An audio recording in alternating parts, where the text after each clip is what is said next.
Irmãos, a minha primeira palavra nessa manhã é uma palavra de gratidão. Eu sou muito agradecido a Deus pelo convite que me foi feito, tanto pelo reverendo Weber, também reverendo Bruno, também Raquel, que desde o ano passado me convidaram para estar com vocês nesta ocasião. Sou muito agradecido também porque sou recebido aí com palavras muito generosas do meu colega e amigo, Dr. Heber Júnior, com quem eu tenho tido o privilégio de trabalhar há algum tempo. Na verdade, também já tive o privilégio de trabalhar com o reverendo Bruno, quando juntos estávamos. O reverendo Bruno ainda não era reverendo, ainda era seminarista e estava lá na Igreja Presbiteriana da Freguesia do Ó, quando nós também juntos servimos durante aquele período. E é sempre muito rico ter companheiros de jornada, gente que ama o Senhor e que tem como objetivo na vida glorificar o nome do Senhor para nos auxiliar no caminho ou na caminhada com Ele. Então eu me sinto feliz, alegre por estar aqui. Não pude estar com vocês no dia de ontem, mas acompanhei trechos daquilo que aconteceu pela internet, tanto alguns trechinhos da palestra do reverendo Bruno, quanto outros da palestra do reverendo Weber. Estava envolvido com algumas atividades na igreja, mas acompanhando para saber o que estava rolando aqui, para, de alguma forma, não cair de paraquedas na conferência nesta manhã. E eu sou muito grato a eles pelo trabalho que eles já fizeram ontem, que foi um trabalho de lidar com pressupostos, tanto mais filosóficos quanto teológicos da educação, porque hoje o meu trabalho vai ser bem técnico. Eu vou mostrar para vocês o que pretendo fazer daqui a pouco. Então, o meu trabalho vai ser responder de maneira bem prática a pergunta que está no tema, não é, do Congresso, que é desafios atuais para a educação cristã ou para o discipulado cristão. Antes de iniciar a minha palestra desta manhã, ou as palestras desta manhã, eu quero recomendar também dois textos. Na literatura, a gente tem uma expressão, a gente fala quando um livro é muito importante para uma área específica, a gente está lidando com locus clássicos, não é? Ou seja, um texto que ocupa um lugar sem o qual, assim, ou um lugar tão importante que você não pode estudar um assunto sem passar por aquele texto.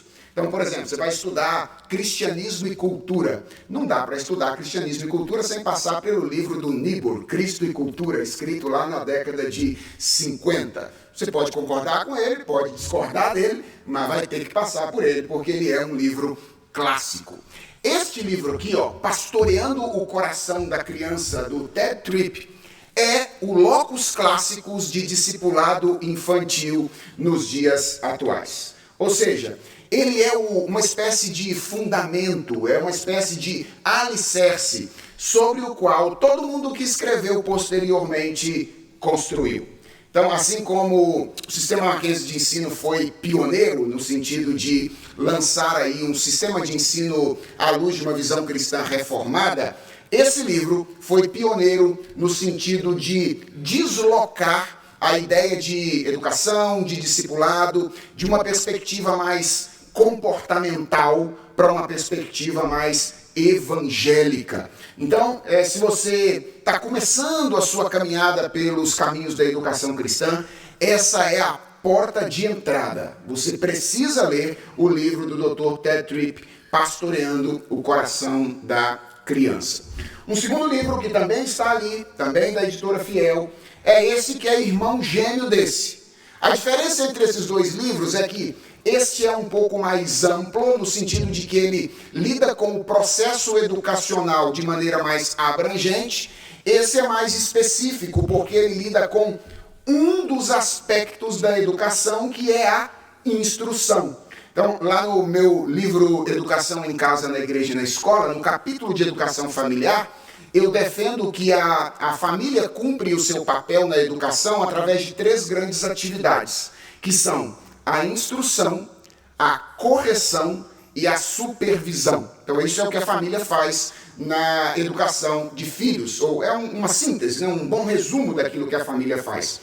E nesse texto, o Ted Tripp trabalha juntamente com a sua esposa com a instrução que atinge o coração dos nossos filhos. Então esse é um livro mais abrangente, esse é um livro mais específico, mas ambos importantíssimos para o assunto que nós temos estudado aqui. Então passem lá embaixo depois, adquiram esses livros e eles vão abençoar a vida de vocês. Bem, irmãos, como eu disse, eu tenho sobre os ombros aqui a responsabilidade de, nas duas palestras desta manhã, discutir essa questão que dá título ao nosso congresso, ou à nossa conferência, que são os desafios atuais da educação. E eu vou fazer isso de maneira bastante simples, vou dar o roteiro para vocês já de imediato, e aí eu pretendo seguir aqui o meu caminho por essas estradas. Então eu vou começar a minha fala a vocês nesse dia, oferecendo 3 esclarecimentos introdutórios que eu considero importantes. Então quero fazer alguns esclarecimentos antes de lidar com os desafios atuais. E depois eu quero apresentar 4 diferentes importantes desafios que eu acredito pais, igrejas, escolas cristãs enfrentam no mundo contemporâneo para educar à luz de uma perspectiva cristã. Se eu tiver feito uma boa conta aqui de tempo, então eu vou lidar nessa primeira palestra com os meus 3 esclarecimentos e o primeiro desafio. Então eu vou lidar com essas 3 coisas, ou essas 4 coisas, 3 esclarecimentos e um desafio. E na segunda palestra, então, eu vou complementar os desafios que pretendo apresentar, lidando com os 3 últimos desafios desta manhã. Então essa é a nossa estrutura hoje, 3 esclarecimentos introdutórios e 4 desafios a serem apresentados. Então o primeiro esclarecimento que eu quero fazer nesta manhã diz respeito ao público ao qual eu vou me dirigir de maneira mais direta ou de maneira mais detida.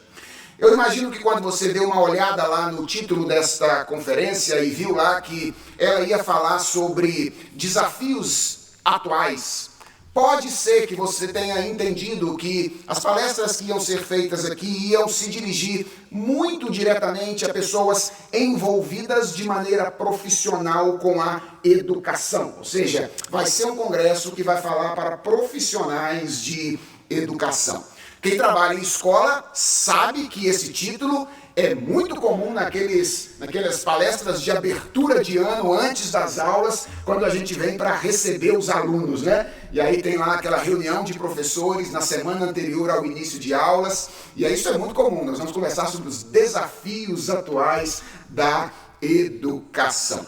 Então, alguns de vocês podem ter imaginado que as palestras vão se dirigir diretamente a esse público. Veja, vocês vão perceber ao longo das minhas 2 palestras desta manhã que eu vou me dirigir mais diretamente aos pais, certo? Eu vou me dirigir mais diretamente aos pais. Isso não significa, obviamente, que aquilo que eu vá dizer nessas minhas 2 palestras seja irrelevante para quem está envolvido com a educação na igreja ou para quem está envolvido com a educação na escola. O que eu vou dizer aqui, de certa maneira, são desafios gerais e eles atingem todos os contextos pedagógicos nos quais nós estamos envolvidos. Então, o que eu vou dizer vai ser útil para quem trabalha na igreja e ensina por ocasião da escola dominical, ou então é diretor da UCP ou de uma outra sociedade interna. Também vai ser útil, espero eu, às pessoas que trabalham profissionalmente com educação, são professores, são coordenadores, são gestores, eventualmente, de escolas cristãs. Mas na minha fala eu vou me dirigir mais especificamente nas aplicações que eu vou fazer aos pais, porque eu entendo e defendo isso nos meus textos, que embora a educação seja uma atividade que envolve contextos múltiplos e diferentes, a família é o agente pedagógico mais fundamental, certo? Então essa é a razão pela qual eu vou me referir diretamente aos pais. E sempre que eu falo a respeito da família como o agente pedagógico por excelência, eu gosto de destacar que isso tem 2 implicações importantes. Uma que é sempre percebida e outra que nem sempre é percebida. Qual é a implicação que é percebida? Ora, é a de que os pais precisam se conscientizar da necessidade de assumir as rédeas da educação dos seus filhos. Então, sempre que a gente fala que a família é o contexto pedagógico por excelência, então a aplicação que a gente faz imediatamente é, então tá vendo aí, pais, não terceirizem a educação dos seus filhos para a igreja ou para a escola, pelo contrário, assumam a responsabilidade pela educação das suas crianças. E essa é uma aplicação legítima, essa é uma implicação verdadeira. Mas há uma segunda que nem sempre é percebida e que eu gosto de enfatizar. É que a família não é apenas a instituição responsável pela educação dos filhos, mas a família carrega consigo, ou ela carrega em si, de modo singular, as competências para realizar essa tarefa. Em outras palavras, o que eu estou dizendo, irmãos, é que Deus não dá ponto sem nó, sabe? Quando Deus determina que uma instituição seja a responsável pela educação de uma criança, ele não faz isso dando um imperativo caprichoso. Não é que Deus estava sem nada para fazer um dia e aí ele falou assim, eu vou dar uma orientação aqui para esse pessoal sobre como eles devem educar filhos. Não, é porque na estrutura da criação, quando Deus estabeleceu o modo como a vida haveria de funcionar neste mundo, ele projetou a vida de modo que a família carregue consigo as melhores condições para exercer essa tarefa pedagógica. E eu quero, ainda nesse meu primeiro esclarecimento introdutório, mostrar para você pelo menos 4 razões diferentes pelas quais a família possui vantagens em relação a outras instituições pedagógicas. A primeira é que a família exerce influência sobre um indivíduo por um tempo mais longo em comparação com outras instituições específicas. Eu nasci no ano de 1982, lá na cidade de Governador Valadares, no contexto de uma família composta por um pai, uma mãe e, depois de mim, mais 2 irmãos.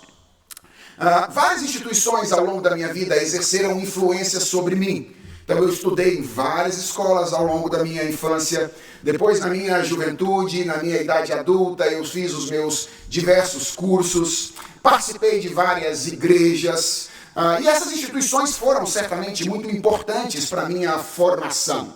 Mas nenhuma instituição exerceu tanta influência sobre mim e por tanto tempo quanto a minha família.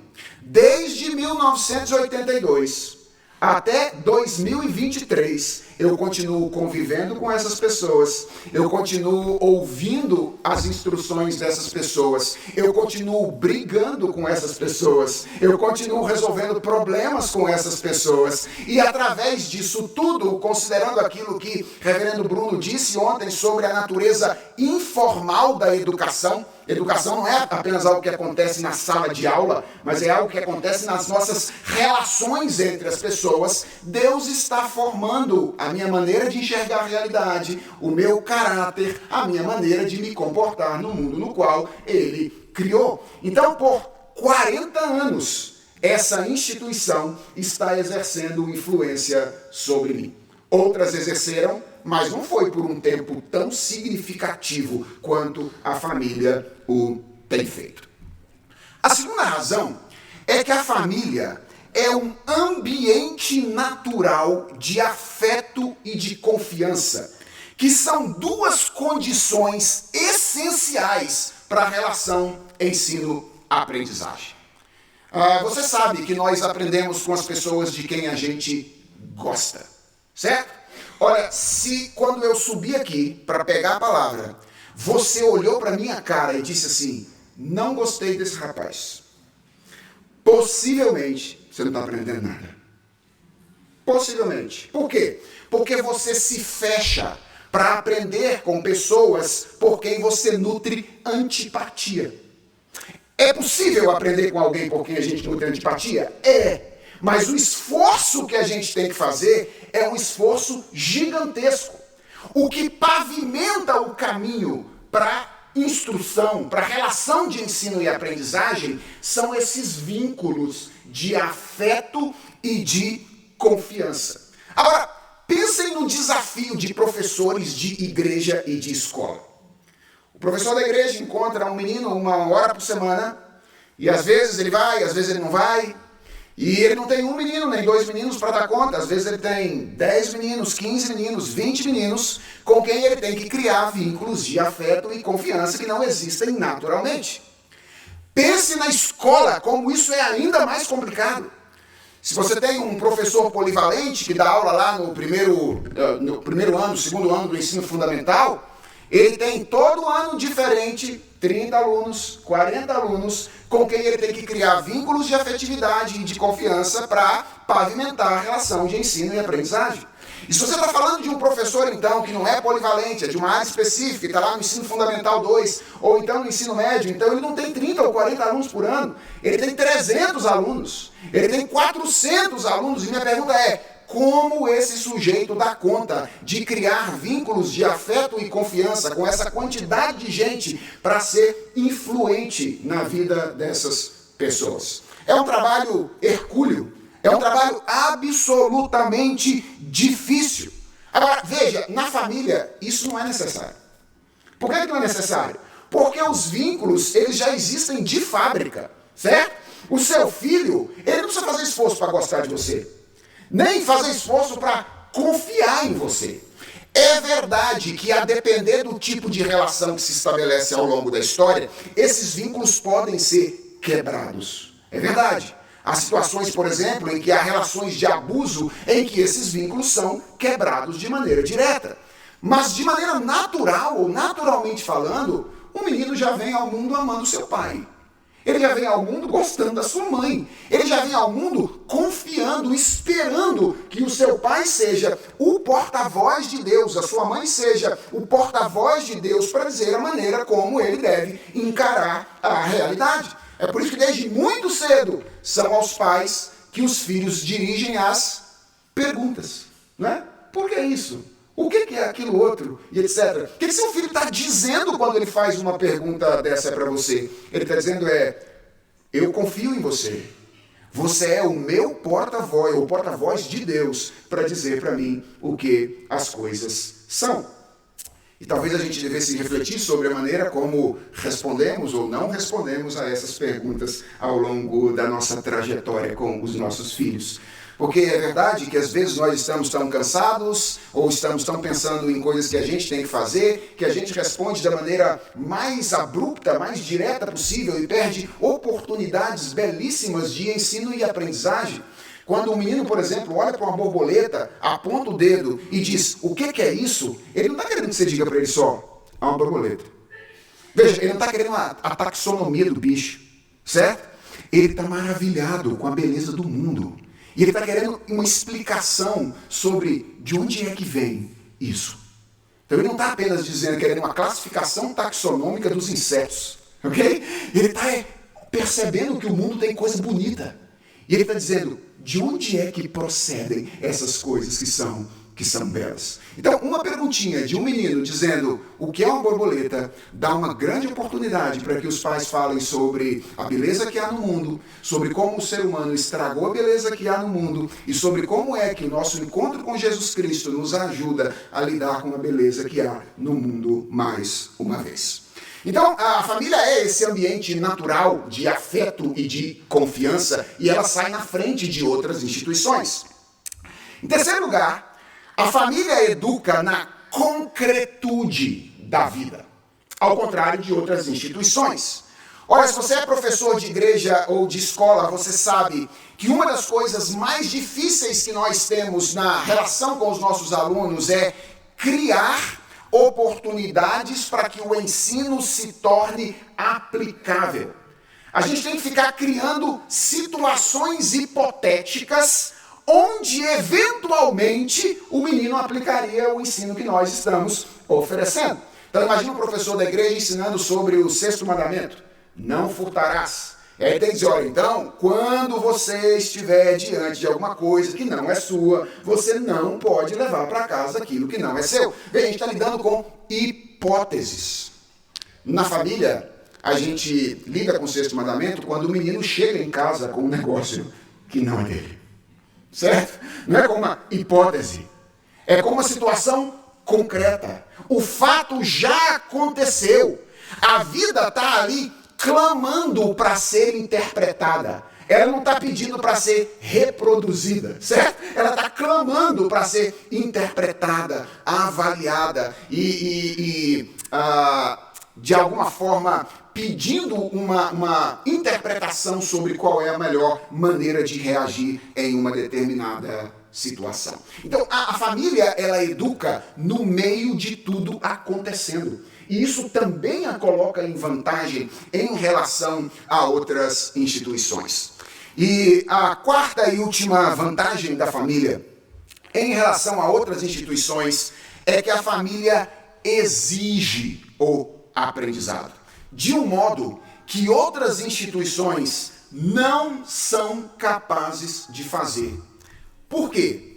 Porque a família é o último reduto de segurança de um indivíduo. Na família, gente, ou você aprende, ou você aprende. Não tem jeito. Se você tem uma crise na igreja, nos nossos dias, o que você faz? Você tem uma crise na igreja, tem um problema na igreja, o que você faz? Muda de igreja.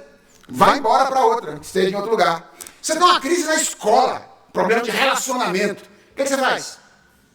Muda de escola, vai para outra. E quando você tem uma crise na família, o que você faz? Tem gente que muda de família também, certo? Alguns acham que é tão simples e tão fácil quanto mudar de escola e de igreja. Veja, eu não acho que seja simples mudar de igreja. Mudar de igreja não deveria ser um negócio tão simples como a gente faz hoje, certo? Mudar de escola, mais simples do que mudar de igreja. Tranquilo, mais tranquilo. Mas mudar de família não é algo possível. Veja, de vez em quando eu tenho problemas na minha casa de relacionamento com os meus filhos. Meus filhos ficam bravos comigo. Eu tenho um menino de 10 anos, o Daniel, e às vezes ele fica bravo comigo. E Daniel, quando fica bravo, ele geralmente se fecha no quarto. Ele é daqueles que não gosta do enfrentamento imediato. E lá ele fica durante algum tempo. E eu fico lá fora. Mas eu sei, e ele também sabe, que mais cedo ou mais tarde, ele vai ter que sair. Certo? E quando ele sair, com quem é que ele vai se encontrar? Comigo. E nós vamos ter que resolver e lidar com aquele problema que nós, de alguma forma, estávamos enfrentando. Na escola você pode fugir de problemas. Na igreja você pode fugir de problemas e dificuldades, mas no contexto da família, o aprendizado é simplesmente necessário. Vejam, gente, esses são alguns exemplos de como a família carrega consigo ou carrega em si, de uma maneira singular, as condições para a realização dessa tarefa que é a tarefa pedagógica. E como pai e mãe, eu gostaria que você que está aqui me ouvindo nesta manhã soubesse que você não tem apenas uma grande responsabilidade sobre os ombros quando Deus te entrega filhos. Você também tem uma posição privilegiada para fazer aquilo que Deus diz que deve ser feito com aquela criança. Nenhuma outra instituição pode fazer da maneira como a família pode fazer a educação de uma pessoa. Então as outras instituições, a igreja e a escola, elas podem funcionar como boas parceiras da família na educação de filhos, mas elas não podem ser as instituições primárias na educação das crianças. Às vezes eu tenho algumas crises na escola. Quando eu vou para as reuniões lá com os meus filhos, e aí eu sempre ouço as orientadoras ou as coordenadoras olharem para mim e para a mãe dos meninos, né, a Lenice, e dizer assim: olha, família, nós queremos agradecer a vocês pela parceria na educação do Daniel e da Ana Lívia. Eu paro, olho e digo: acho que tem uma coisa errada acontecendo aqui. Na verdade, nós é que devemos agradecer a vocês pela parceria de vocês na educação dos nossos filhos. Porque a educação dos nossos filhos não foi entregue a vocês por responsabilidade. Foi entregue a nós.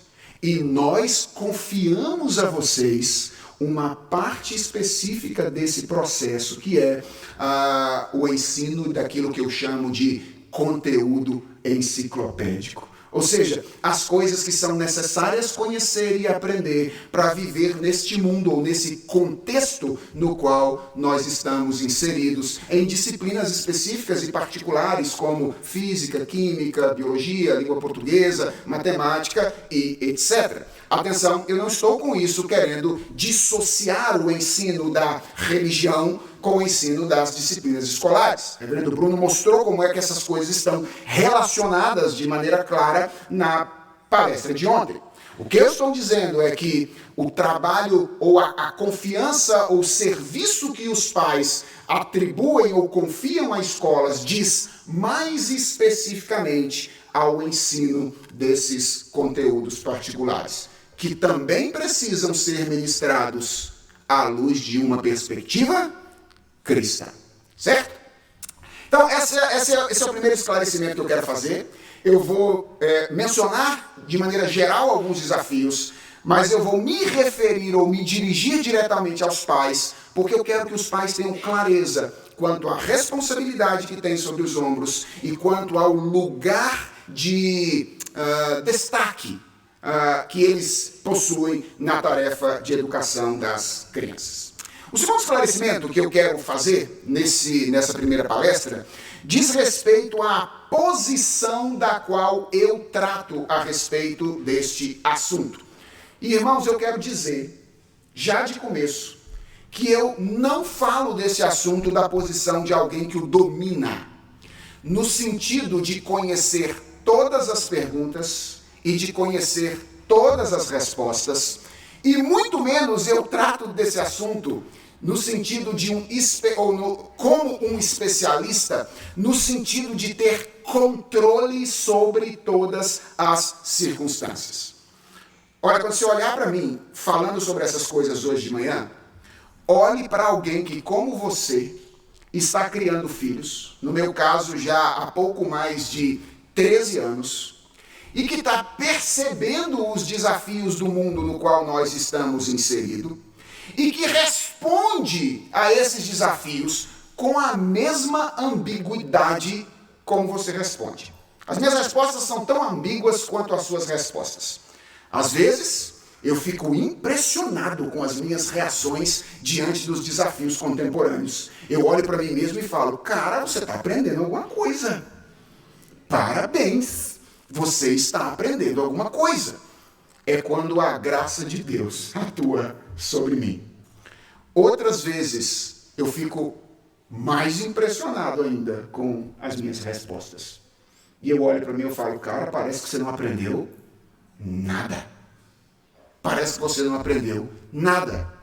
É quando a minha idolatria, é quando a minha humanidade decaída tenta suplantar de alguma forma a graça de Deus nas respostas que eu preciso oferecer. Então, por favor, eu não quero que você olhe para mim como um especialista nesse sentido, diz assim, esse cara aí sabe lidar com os desafios educacionais do mundo contemporâneo.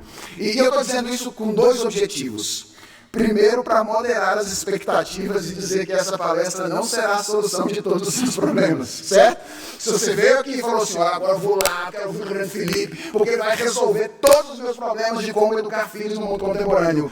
Olha, irmãos, talvez eu tenha mais problemas para te dar do que soluções para te oferecer, certo? Ou seja, talvez eu vá esclarecer aqui algumas coisas que você talvez nem esteja percebendo, e você vai sair daqui dizendo, rapaz, eu não tinha me atentado para o fato de que isso é um grande desafio. Claro, eu vou tentar, na medida do possível, oferecer algumas dicas de como é que a gente responde a essas questões e o que eu tenho aprendido ao longo do tempo, mas, por favor, modere a sua expectativa. Eu não vou resolver todos os seus problemas esta manhã, porque eu não tenho condições de fazer isso. E a segunda razão pela qual eu estou fazendo esse esclarecimento é para encorajar você, enquanto pai, enquanto mãe, enquanto professor. Vejam, irmãos, não existem pais perfeitos. Não existem. Assim como não existem filhos perfeitos. Assim como não existem famílias perfeitas. Eu sei que a tendência de alguns de nós é sempre olhar para famílias de algumas pessoas, sobretudo para aquelas que estão ou desfrutam de algum tipo de visibilidade no nosso meio. A gente olha assim para a família do Dr. Heber Júnior e da Nathalie, né? E aí a gente imagina, nossa, deve ser uma perfeição aquela casa, né? Olham lá para o reverendo Felipe falando sobre educação, e aí dizem, nossa, deve ser uma mil maravilhas, eles nunca devem ter nenhuma crise com os filhos na casa deles. Gente, isso é ilusão. Não permitam que a mídia iludam vocês quanto à existência de gente perfeita, filho perfeito e família perfeita. Essas coisas não existem. Sabe o que é que existem? O que existem são pessoas em processo que estão sendo trabalhadas por Deus na medida em que se dispõem a fazer aquilo que Deus disse que eles tinham que fazer. Isso é o que existe. Famílias em processo, que estão sendo trabalhadas por Deus na medida em que se dispõem a fazer o que Deus disse que elas tinham que fazer. Então, esse é o meu segundo esclarecimento. Eu falo como alguém que está visualizando os desafios, mas tentando enfrentá-los na graça do Senhor, mas que por vezes vendo também a humanidade decaída prevalecendo em circunstâncias particulares no processo pedagógico. Terceiro e último esclarecimento que eu pretendo fazer nesta manhã diz respeito à relevância deste assunto. Nem todas as pessoas compreendem de maneira imediata a relevância de falar sobre desafios contemporâneos na educação, da educação na igreja. Algumas até bem intencionadas, de fato, bem intencionadas, pensam e dizem coisas do tipo, olha, não sei para que botar esse tema nesse congresso, sabe, assim, desafios atuais e tal. Olha, a Bíblia já cansou de dizer o que é que a gente tem que fazer para ter sucesso na criação dos filhos. Tudo que a gente precisa fazer é pregar a Bíblia, tudo que a gente precisa fazer é orar com os nossos filhos, trazer os nossos filhos à igreja e deixar que Deus faça a obra, certo? Então, algumas pessoas tendem a reagir a um tema como esse de maneira assim mais relutante, dizendo, olha, não é relevante, não é útil pensar em desafios atuais. Eu entendo o que é que leva uma pessoa a pensar desta maneira, e eu concordo com ela no princípio, que é a convicção de que o grande desafio da educação cristã não é de natureza temporal, mas é de natureza espiritual. E que, portanto, as armas de que nós dispomos para enfrentar esses desafios não são armas temporais, mas são armas espirituais. Eu concordo com isso. Eu acho que esse princípio está certo. De fato, o nosso grande desafio na educação cristã é um desafio de natureza espiritual. Qual é o desafio? Conduzir a Deus pessoas que originalmente são inimigas dele. Isso é um desafio de natureza espiritual. A Bíblia diz que todos os nossos filhos nasceram em que condição? Pecado. Eles não amam a Deus por natureza. Eles têm um coração que tende a se distanciar de Deus. E qual é o nosso papel na educação dos nossos filhos? Fazer com que eles se aproximem do Senhor. Estimulá-los a ter uma relação com Deus da mesma natureza que nós temos com o nosso Senhor. Então, isso não está errado. E, de fato, as armas de que nós dispomos para realizar esse trabalho são a Escritura, a oração, a vida eclesiástica, os sacramentos. Essas são as armas espirituais que Deus nos concedeu. Isso não está errado. Mas preste atenção. Isso não significa que pensar sobre os desafios que o contexto no qual vivemos nos impõe seja irrelevante. Por que isso não significa que isso é irrelevante? Ora, porque Deus nos fez seres contextuais. Gente, nós não nos relacionamos com Deus fora do tempo e do espaço. Nós nos relacionamos com Deus dentro de um contexto, que é, ao mesmo tempo, o ambiente no qual nós expressamos a nossa relação com Deus, e um ambiente que exerce influência sobre a maneira como nós nos relacionamos com Ele. O contexto no qual nós vivemos, ele é o ambiente ou o lugar no qual nós expressamos a nossa relação com Deus. E é só dar uma olhada, por exemplo, para a maneira como os antigos e os contemporâneos expressaram a sua relação com Deus, para você perceber que é diferente. As músicas, por exemplo, que os cristãos cantavam no passado, não são as mesmas músicas que os cristãos cantam hoje.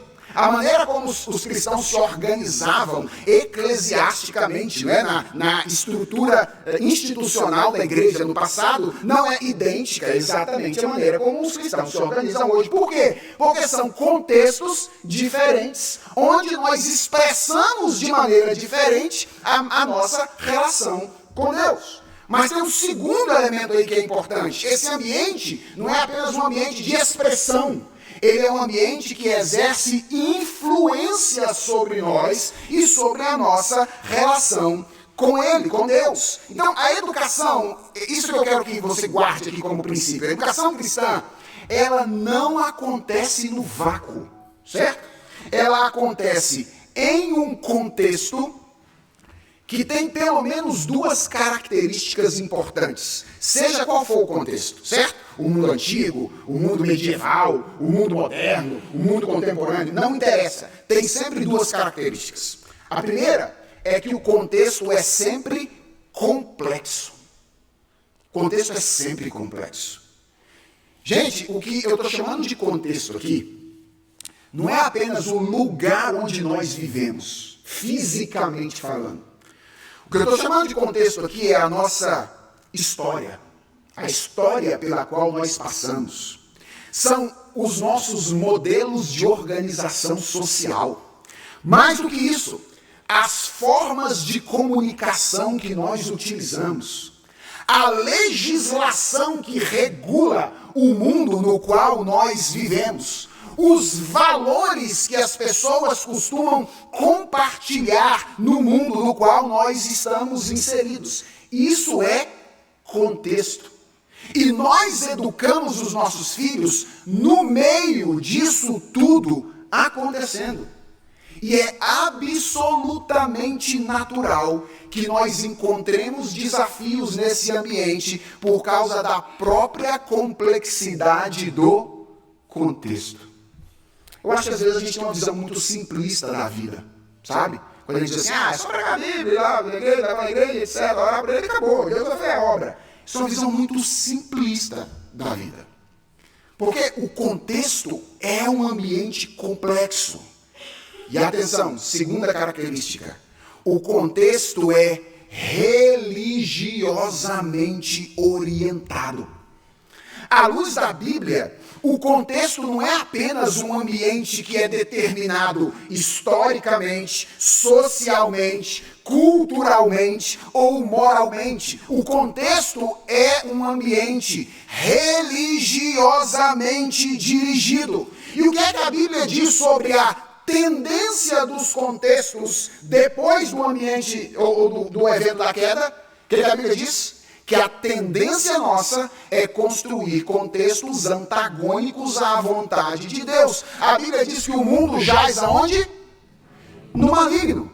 O mundo jaz no maligno. O que a Bíblia está querendo dizer com isso? Ora, que depois da queda em pecado, a humanidade tende a construir contextos que expressam a sua rebeldia contra Deus e que, de certa forma, se voltam contra Ele na tentativa de se relacionar com Deus. Qual é o meu ponto aqui? É que o nosso contexto, ele impõe sobre nós dinâmicas que podem ou nos aproximar ou nos distanciar das armas que Deus nos deu para educar bem os nossos filhos, ou minar o aproveitamento que nós fazemos dessas armas. Deixa eu tentar ser um pouco mais claro naquilo que eu estou dizendo. Vejam, é verdade que a Bíblia e a oração são as nossas grandes armas na educação dos nossos filhos. São as duas armas principais, a Bíblia e a oração. Mas a Bíblia e a oração não são amuletos místicos. A Bíblia e a oração são instrumentos que Deus nos deu para a relação com Ele, que envolvem o nosso engajamento pessoal. Envolve, por exemplo, o nosso entendimento. Envolve a nossa capacidade de aplicar as coisas ao cotidiano. Eu não sei se você já parou para pensar nisso, mas nós não somos transformados e edificados por qualquer contato com a Escritura. Nós não somos edificados e transformados por qualquer contato com a Escritura. Tem gente que acha, por exemplo, que vai ser edificado e transformado usando a Bíblia como um biscoito da sorte chinês. Né? Tirando uma palavrinha para cada dia.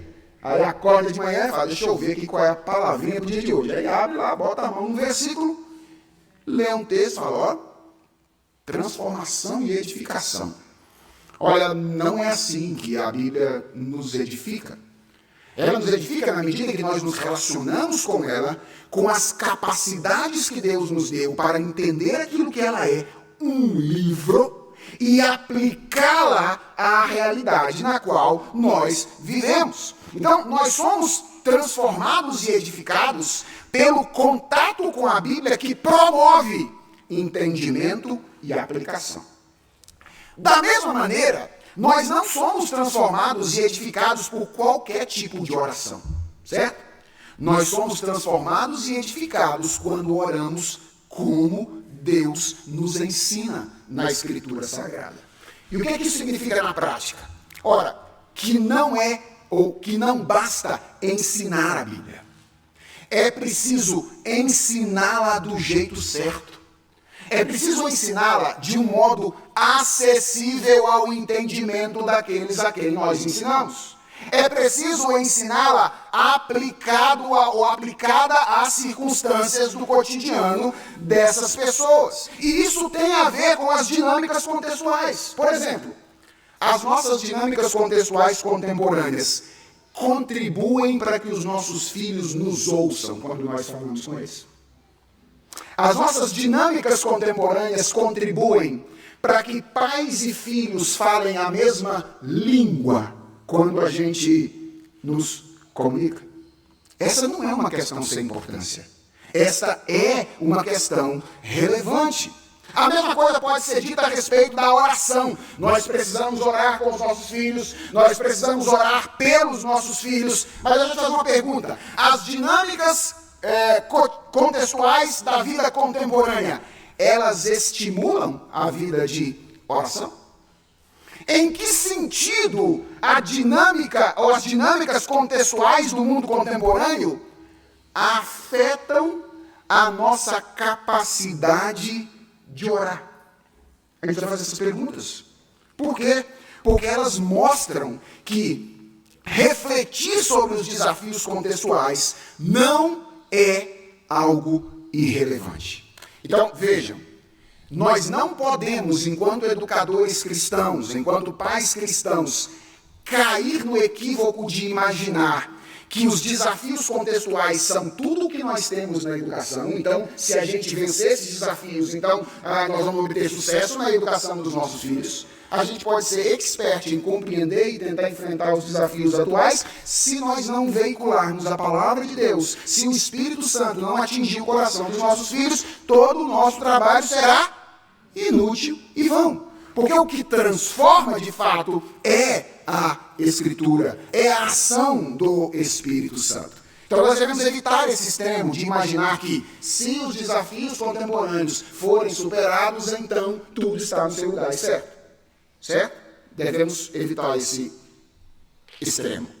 Mas nós também devemos evitar o extremo de ignorar a importância desses desafios atuais e imaginar que nós não precisamos enfrentá-los. Bem, isso foram apenas os nossos esclarecimentos introdutórios. Vamos agora aos 4 grandes desafios que eu quero apresentar a vocês durante as palestras dessa manhã. Vou apresentar o primeiro agora nesta primeira palestra, e aí vou lidar com os outros 3 depois do intervalo, se Deus quiser.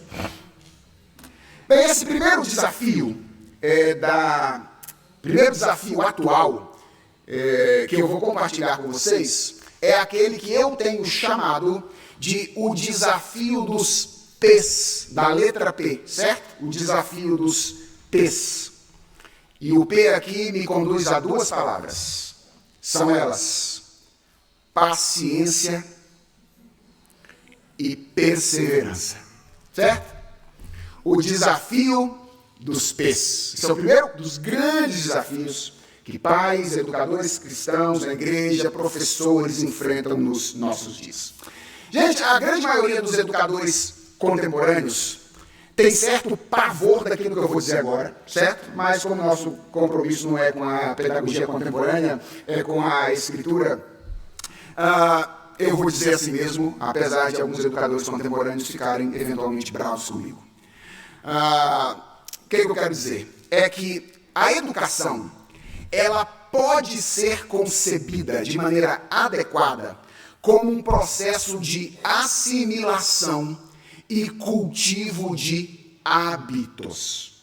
O que são hábitos? São comportamentos que são internalizados. A crise de alguns educadores atuais com essa concepção de educação, ela existe, porque ela parece não fazer justiça àquilo que é o educando. Ou seja, ela parece considerar o educando apenas um objeto passivo e não um participante ativo do processo pedagógico. E atenção, eu concordo que essa visão do educando é um problema.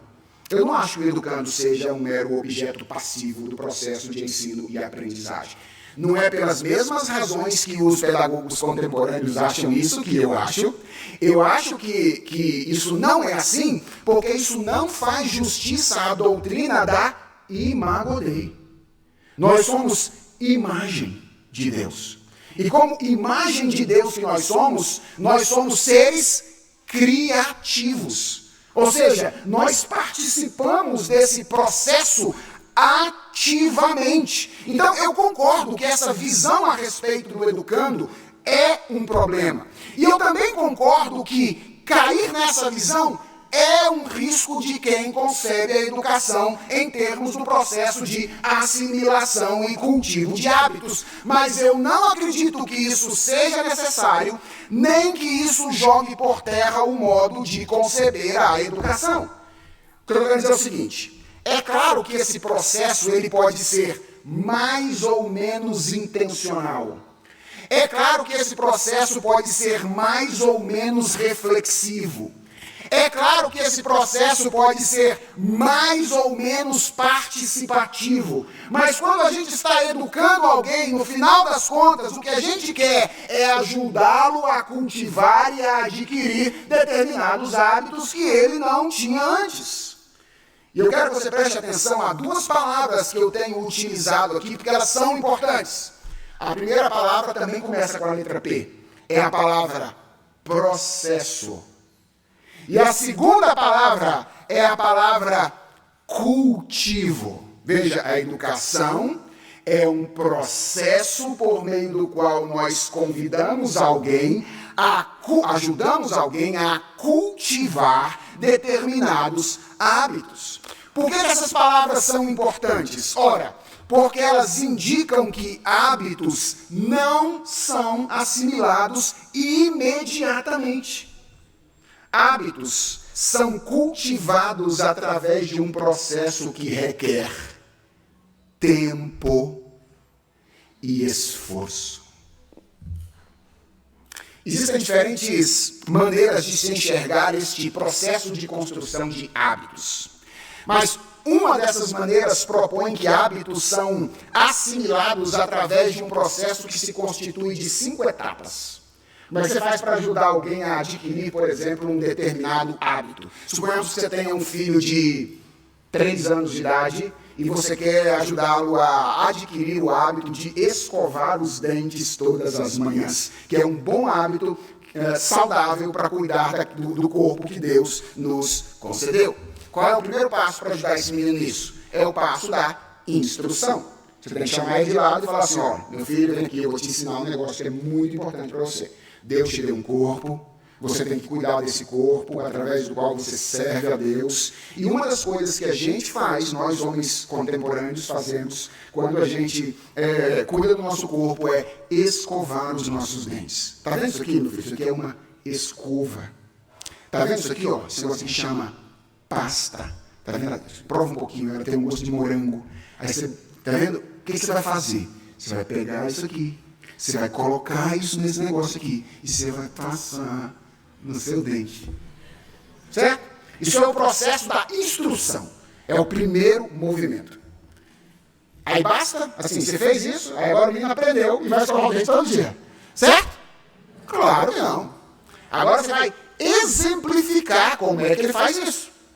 Você vai pegar a sua escova de dente, aí você vai pegar a sua pasta, vai dizer, olha, papai vai mostrar para você, mamãe vai mostrar para você como se escova dente. Porque se você só der aquela instrução, há um risco de que ele arranque a boca de fora, certo?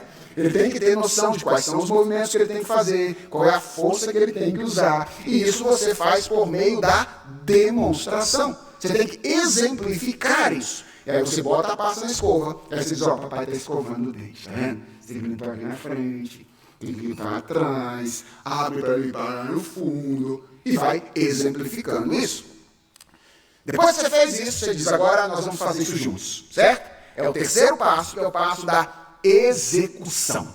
E aí você diz, agora o papai vai pegar na sua mão e vai ajudar você a escovar o dente. Então, bota a escova na mão do menino, pega na mão dele, e aí leva a escova na boca dele, e aí você escova o dente para ele.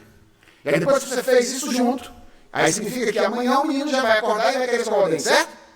Claro que não. Depois da instrução, depois da exemplificação, depois da execução, vem a repetição.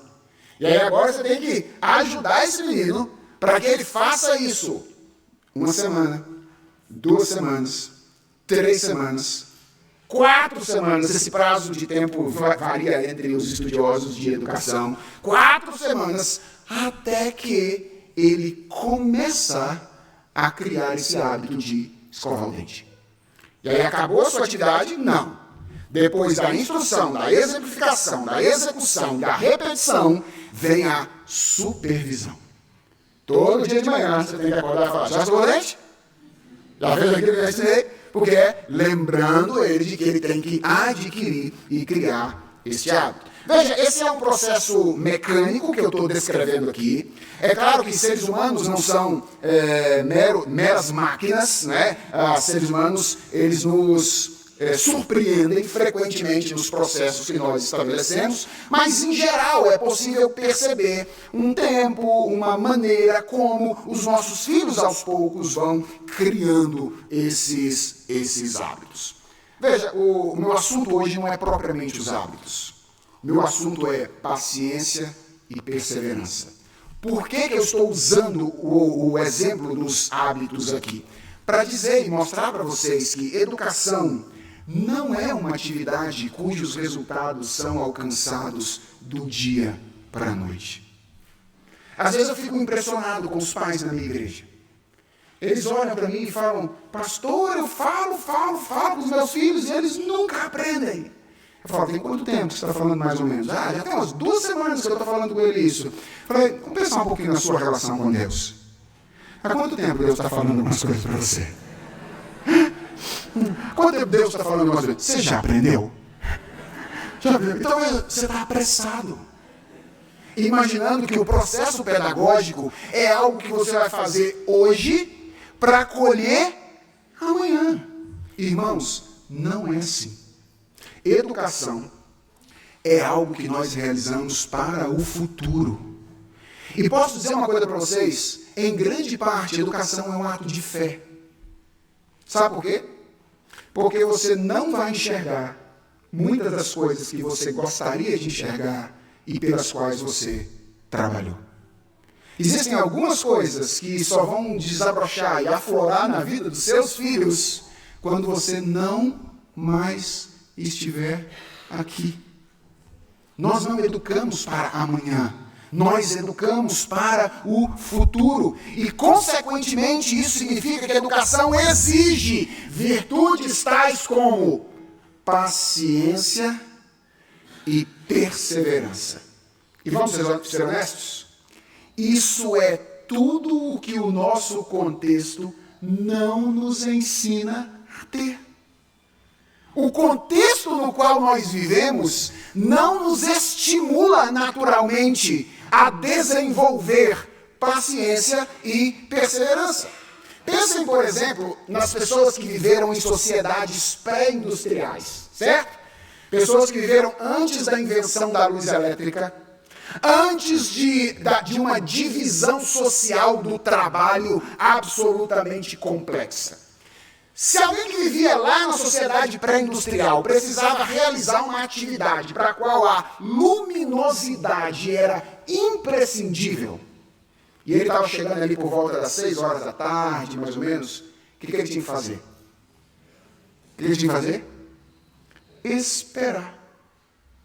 Ele tinha que parar o que ele estava fazendo e aguardar a luz que Deus ia mandar no dia seguinte para ele continuar os seus trabalhos. Parece que alguém que viveu numa sociedade pré-industrial era muito mais regulado pelo tempo de Deus do que alguém que vive em sociedades pós-industriais. Se eles queriam comer um pão, o que eles tinham que fazer? Alguém numa sociedade pré-industrial quer comer um pão. O que ele tem que fazer? Ele tem que fazer uma massa, juntar ovo, farinha de trigo, água, fermento. Aí ele tem que amassar aquilo tudo, deixar de lado para crescer. 1 hora, fica lá crescendo, 2 horas. Aí ele pega de novo, dá outra sovada, bota lá, deixa crescer mais 1 hora. Aí depois de mais 1 hora ele pega, monta o pão, modela o pão, coloca na forma para crescer mais uma vez. E aí depois de mais 1 hora ele bota no forno para assar. E quando é 6 ou 7 horas depois do seu desejo de comer um pão, então ele pode pegar uma fatia, passar uma manteiga e mandar para dentro. Veja, o contexto no qual essas pessoas viviam exigia e, consequentemente, as treinava para esperar o tempo do processo. Pessoas que viveram naquela sociedade, mais naturalmente, eram treinadas para esperar o tempo do processo. Nós que vivemos no contexto de uma sociedade pós-industrial e onde há uma enorme divisão do trabalho, nós não temos essa exigência que funciona como um treinamento natural. Na era da luz elétrica, se a gente quer realizar um trabalho que depende de luminosidade, deu 6 horas da tarde, o que a gente faz? Aperta um botão. E aí a gente tem a falsa sensação de que a gente está controlando o tempo. Ou seja, agora eu estendi o dia. Eu tenho controle sobre o dia. Eu digo quando a luz começa e eu digo quando a luz termina. Na nossa sociedade, se a gente quer comer um pão, o que a gente faz? Quem vai na padaria, o que? Vocês estão vendo no passado. A gente pega esse aparelho aqui, ó, entra no aplicativo e pede. E com meia hora, no máximo, o pão está na nossa mesa. E a gente já está comendo o pão. Vejam, irmãos, longe de mim, dizer que a luz elétrica e a divisão social do trabalho sejam ruins, certo? Se você perguntar para mim, você queria viver em que época, pastor? Na época pré-industrial ou na época pós-industrial? Eu não tenho dúvidas, na época pós-industrial, certo? Eu gostaria de viver nesse período com todas essas descobertas. Eu não estou demonizando essas coisas. O que eu estou dizendo é que a gente precisa reconhecer o efeito que elas têm sobre a maneira como nós lidamos com o tempo. A maneira como nós encaramos o tempo. E isso é inegável, irmãos. Essas coisas contribuem para que nós nos tornemos pessoas imediatistas. Sabe quem nós somos hoje? Pais são assim. Pessoas sedentas pelo resultado, mas desacostumadas com o tempo do processo. Nós somos assim. Nós somos sedentos pelos resultados. Nós queremos que os nossos filhos respondam de imediato às instruções que nós estamos dando, mas nós não temos paciência para esperar o tempo do processo. Veja, a educação não é fast food. Educação não é linha de montagem. Educação é um processo lento que requer paciência e perseverança. E se você quiser ser bons instrumentos de Deus na vida dos seus filhos, você vai precisar cultivar essas virtudes. E para encerrar essa primeira palestra, eu quero dar 4 sugestões para que você possa cultivar a virtude da paciência e da perseverança. Primeiro, ore bastante. Certo? Ore bastante. Peça a Deus que faça de você uma pessoa paciente e perseverante. Segundo, medite nas Escrituras. Especialmente, medite no ministério do seu Redentor. E atente-se para a paciência de Jesus Cristo. Leia os Evangelhos. E atente-se, por exemplo, para a paciência de Jesus Cristo com os discípulos. Aquela cambada de gente que não aprende de jeito nenhum. Preguei o Evangelho de Marcos no ano passado e me chamou a atenção essa ideia. A ideia de discipulado, Jesus colocando os discípulos atrás dele no caminho. Lembra como é que Jesus chama os discípulos no Evangelho de Marcos? Vinde após mim. Ou seja, eu vou andar na frente, vocês vão andar atrás. Aí lá na frente ele dá a dica de qual é o caminho. Vocês vão negar a si mesmos, tomar a sua cruz e vão me seguir. E aí quando chega no Evangelho de Marcos, você está lendo um livro assim, que você quer que seja um best-seller, você imagina que os caras todos aprenderam, né? Aí o que a gente depara? A gente depara com Pedro negando Jesus, ao invés de negar a si mesmo. Um sujeito estranho carregando a cruz de Jesus Cristo, que é Simão Cirineu, nenhum dos discípulos estava lá. E todo mundo que deveria ter seguido tinha ido embora. Jesus está sozinho. No final do Evangelho de Marcos. Aí você fala, se eu fosse Jesus, eu tinha olhado para esses caras e falado, vem atrás de mim mais não. Certo? Vem atrás de mim mais não. Mas você lembra o que acontece no dia da ressurreição? As mulheres entram no túmulo e tem um anjo sentado lá. E aí o anjo olha para as mulheres e diz assim, vocês estão procurando Jesus? Estava aqui.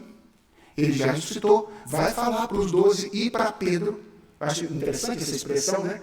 Porque parece que Pedro devia estar desgraçado com aquela situação que ele cometeu. Porque os 12 já incluía Pedro, né? Mas só que o anjo falou, os 12 e Pedro. Ele faz esse destaque. Então parece que Pedro devia estar acabado. Então vai contar para os 12 e para Pedro que ele ressuscitou. E preste atenção. E ele disse que vai encontrar com vocês na Galileia. Eu acho isso bonito demais. Por que não em Jerusalém? Porque foi na Galileia que tudo começou. Lembra? Foi lá que ele chamou os 12 para começar a caminhar com ele. E olha que curioso. O anjo diz a elas assim, ó. Ele vai adiante de vós. Até para voltar para o lugar onde vai começar tudo de novo. Quem é que vai na frente? Jesus. E eles vão atrás. Para começar de novo. Lá da Galileia. Em direção à continuidade do discipulado. Então, veja que Redentor paciente nós temos. Um Redentor absoluto. Medite na paciência do Redentor. Porque, irmãos, paciência e perseverança não brotam apenas de hormônios controlados, de uma vida menos atarefada, de uma sessão de musicoterapia, certo? Todas essas coisas podem ser eventualmente úteis, mas paciência e perseverança brotam essencialmente do reconhecimento da nossa finitude, que é acompanhada da consciência, da confiança no Senhor. É isso que faz a gente paciente e perseverante. É a consciência de que nós somos finitos, nós não controlamos as coisas. Nós dependemos do jeito que Deus estabeleceu para que elas funcionassem. Ok, e aí, orando e meditando no Evangelho, faça outras duas coisas. Primeiro, relembre a sua história. Gente, nós pais nos esquecemos da nossa história rápido demais. Demais. Às vezes lá em casa eu falo com a minha esposa isso. Eu digo assim, sabe aquilo pelo qual eu perdi a paciência com a Ana Lívia ontem, meu bem? Então, eu fiz aquilo várias vezes com os meus pais, quando eu era pequeno. E eu ontem arranquei os cabelos, como se ela estivesse fazendo uma coisa que era assim, a morte. Eu fiz isso várias vezes lá atrás. E Deus transformou a minha vida e o meu coração, de modo que eu cresci nisso e já não faço mais essas coisas. Então, lembre-se da sua história. Deus trabalhou em você. Você acha que ele não vai trabalhar no coração dos seus filhos? Acha que ele não vai transformar os seus filhos? E olha, seja honesto, eles são muito mais parecidos do que você nos pecados, do que você imagina. Eles reproduzem os pecados que eles veem em nós também. Sim, o pecado é deles. Mas o jeito de pecar também carrega os nossos traços, certo?